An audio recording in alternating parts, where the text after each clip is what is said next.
राधा वल्लभ श्री रघुवंशी वृंदावन श्री वंचन भारत के उड़ीसा राज्य के पुरी जिले में साक्षी गोपाल नामक एक मंदिर है। इसमें जो गोपाल जी का विग्रह है, यह विग्रह मूर्ति किसी समय पर वृंदावन के एक मंदिर में विराजमान थी। एक बार दो ब्राह्मण, जिनमें एक वृद्ध था और दूसरा युवा, दोनों पुरी से वृंदावन की यात्रा पर निकले।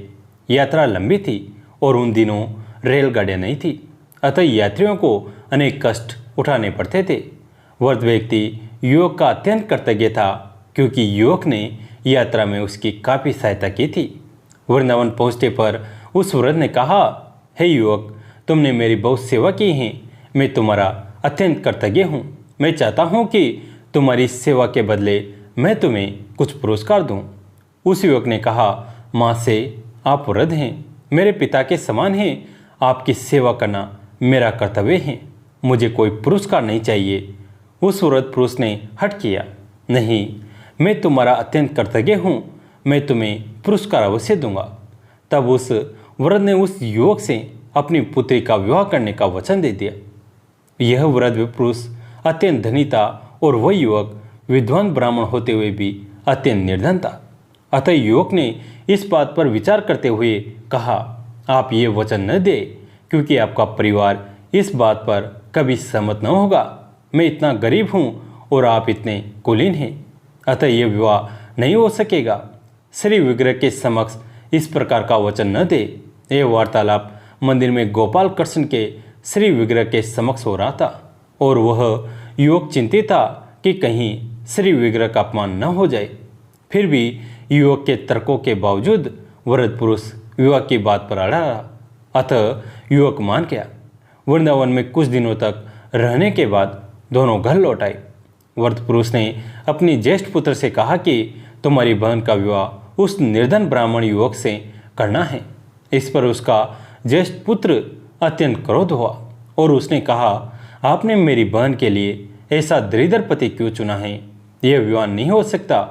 उस वृद्ध पुरुष की पत्नी भी आ गई और कहने लगी, यदि हमारी पुत्री का विवाह उस युवक से करेंगे तो मैं आत्महत्या कर लूँगी। इस प्रकार वृद्ध पुरुष बहुत उलझन में पड़ गया। कुछ समय बाद ब्राह्मण युवक को चिंता होने लगी कि उस वृद्ध पुरुष ने अपनी पुत्री का विवाह मुझसे करने का वचन श्री विग्रह के समक्ष दिया था, अब वह उसे पूरा करने क्यों नहीं आ रहा है। अतः उस वृद्ध पुरुष को अब उसके वचन की याद दिलाने के लिए उसके पास गया। उस तरुण ने कहा, आपने भगवान कृष्ण के समक्ष वचन दिया था, किंतु अब आप उसे पूरा नहीं कर रहे हैं, ऐसा क्यों? वह वृद्ध पुरुष मौन था। वह अपनी उस उलझन के लिए कृष्ण से प्रार्थना करने लगा। अपनी पुत्री का विवाह इस युवक के साथ करके वो अपने परिवार में कलेश पैदा करना नहीं चाह रहा था। उसी दौरान उसका ज्येष्ठ पुत्र बाहर आ गया और वह उस ब्राह्मण युवक पर दोषारोपण करने लगा, तुमने तीर्थ स्थान में मेरे पिता को लूट लिया, तुमने कोई नशीली वस्तु देकर उसका सारा धन हर लिया और अब ये कहने आए हो कि उन्होंने मेरी सबसे छोटी बहन को तुम्हें देने का वचन दिया है। तुम धूर्त हो। इस प्रकार वहाँ बहुत हंगामा मच गया और लोग एकत्र होने लगे। वो समझ गया कि वृद्ध पुरुष अब भी विवाह पर सहमत हैं, किंतु उसके परिवार के लोग इसे होने नहीं दे रहे।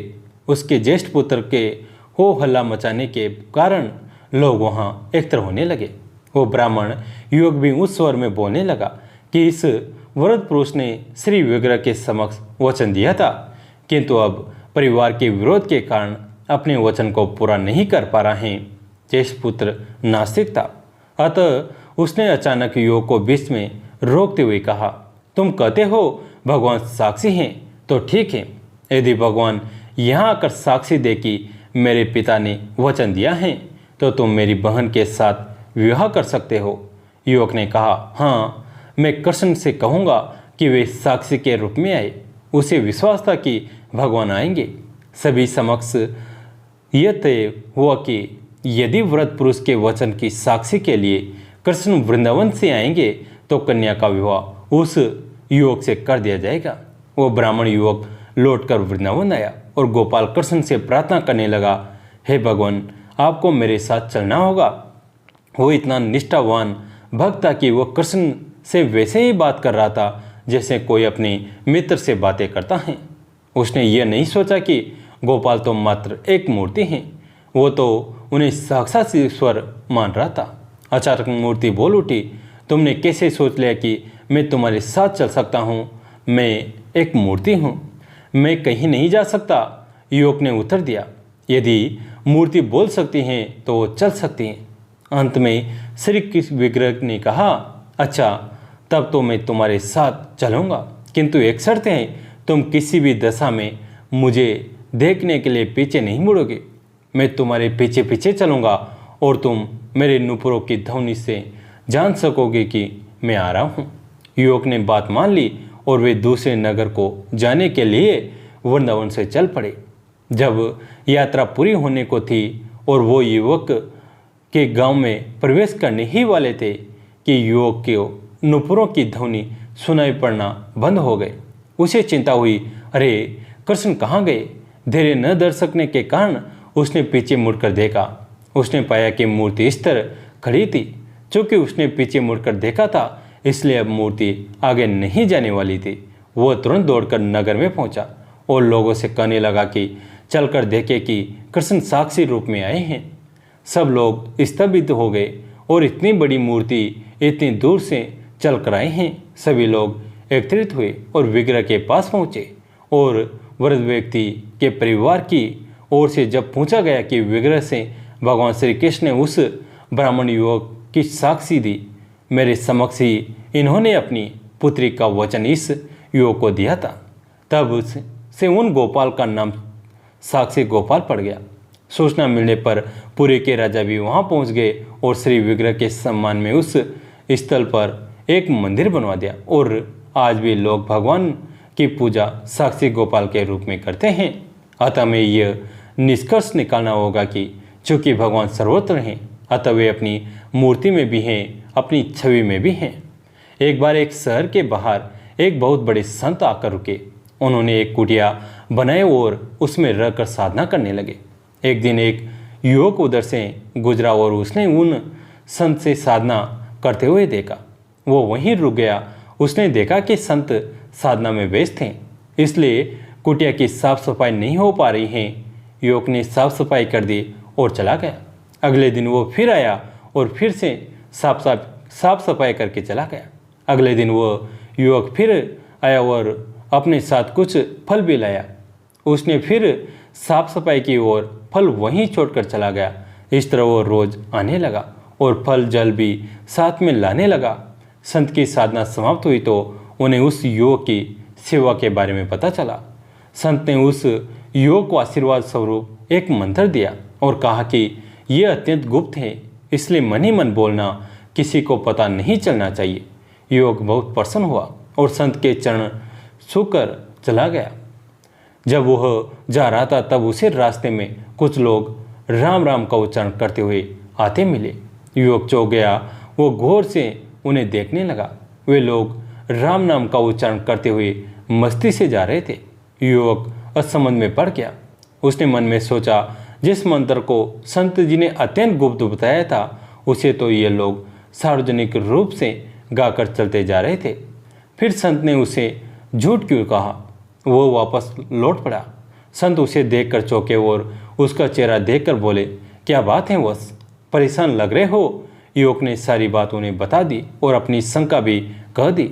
युवक की बात सुनकर संत ने कहा, अरे मुझे अचानक एक काम याद आ गया है, क्या तुम ये काम कर सकोगे? आप आदेश दें महाराज, मैं अवश्य करूँगा। तो ठीक है, तुम इसे लेकर बाजार जाओ और इसका मोल लगवा कर आ जाओ। ध्यान रखना, इसे बेचना नहीं है, सिर्फ मोल लगवाना है। संत ने अपनी झोली से एक पत्थर निकालकर उसे देते हुए कहा, जी महाराज, ऐसा ही करूँगा। और वह उस पत्थर को लेकर चल दिया। थोड़ा चलने पर उसे एक सब्जी बेचने वाला मिल गया। उसने वो पत्थर उसे दिया और पूछा, इसे कितने में खरीदोगे? सब्जी बेचने वाले ने उस पत्थर को गौर से देखा। उसने सोचा कि ये पत्थर बांट के काम आ सकता है। उसने कहा कि मेरे पास पैसा नहीं है, इसके बदले इसकी तौल की कोई भी सब्जी ले जा सकते हो। युवक अपना पत्थर वापस लेकर आगे बढ़ गया। आगे एक सुनार की दुकान थी। सुनार ने वो पत्थर देखा और उसने उसे एक घटिया हीरा समझा। उसने उसके 100 रुपये लगाए। युवक वो पत्थर वापस लेकर आगे बढ़ गया। आगे उसे एक जोहरी मिला। उसने पत्थर को गौर से देखा, वो वास्तव में हीरा था। उसे विश्वास नहीं हुआ। युवक की स्थिति देखकर जोहरी ने सोचा कि यह चोरी का माल है। फिर भी उसने उसे 10,000 रुपये का ऑफर दे दिया। अंत में उसे जोहरियों का सरदार मिला। उसने उस हीरे को देखकर कहा, यह तो एक नया हीरा है। इसके जैसा हीरा इस संसार में और नहीं है। यह अनमोल है। इसे खरीदना उसके वश में नहीं है। युवक उस हीरे को लेकर वापस संत के पास आ गया और उन्हें सारी बात बता दी। तब संत ने उन्हें समझाया, हीरा वही था, लेकिन अलग अलग व्यक्ति अलग अलग कीमत लगाई है। उसी तरह ये राम नाम भी अनमोल है। जिसकी जैसी श्रद्धा वैसी ही लगन, इसे राम नाम की महिमा उजागर होती है। जय जय श्री राम। कैसी लगी आज की कथा? अगर अच्छी लगी तो इसे अपने दोस्तों के साथ, फैमिली के साथ शेयर करें। कहानी अंत तक सुनने के लिए आप सभी का तहे दिल से धन्यवाद।